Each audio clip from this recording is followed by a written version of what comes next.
ఓం నమ శివాయ. పోలి స్వర్గమునకు వెళ్ళు కదా. అనగనగా ఒక చాకలిది. దానికి 4 కొడుకులు 4 కోడళ్ళు గలరు.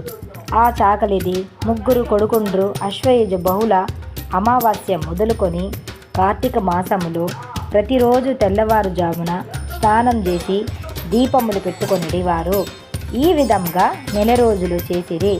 తరువాత కార్తీక బహుళ అమావాస్య నాడు తెల్లవారుజామున లేచి కడసారపు కోడలితో, మేము స్నానముకు వెళ్ళుచున్నాము, మేము వచ్చే వరకు ఇంటి వద్ద జాగ్రత్తగా ఉండవలసినదని చెప్పి చాకలిది 3 కోడళ్ళు స్నానమునకు వెళ్ళిరి. అప్పుడు చిన్న కోడలు లేచి చల్లజేసిన కవ్వమునకు అంటుకున్న వెన్న ఊచుకొని పత్తి చెట్టు కింద పడి ఉన్న ఒక పత్తి కాడ తెచ్చుకొని పత్తి చేసి నూతి వద్ద స్నానము చేసి దీపము వెలిగించి అత్తగారు చూడకుండా ఇండుటకు ఆ దీపం మీద చాకలి బాణమూత వేసినది.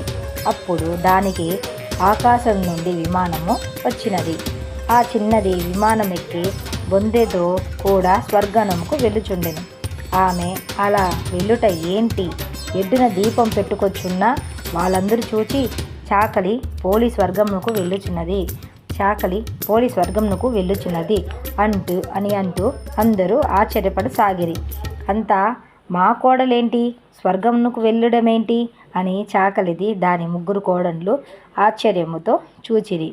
అలా చూచిన ఆ 4 విమానం మీద వెలుచున్న చిన్న కోడలి కాలు పట్టుకొనిరి. అప్పుడు విష్ణుమూర్తి వచ్చి, నీవు ఈ కోడలిని విడిచిపెట్టు, మిగిలిన 3 కోడళ్ళు తీసుకొని వెళ్ళి శ్రద్ధ లేకుండా భక్తి లేకుండా దీపము పెట్టుకున్నావు.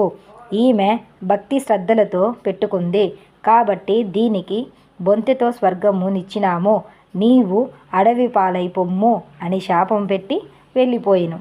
ఈ కథ చెప్పి అక్షింతలు వేసుకోవలేను. దీనికి ఉద్యాపనము లేదు. ఓం నమ శివాయ.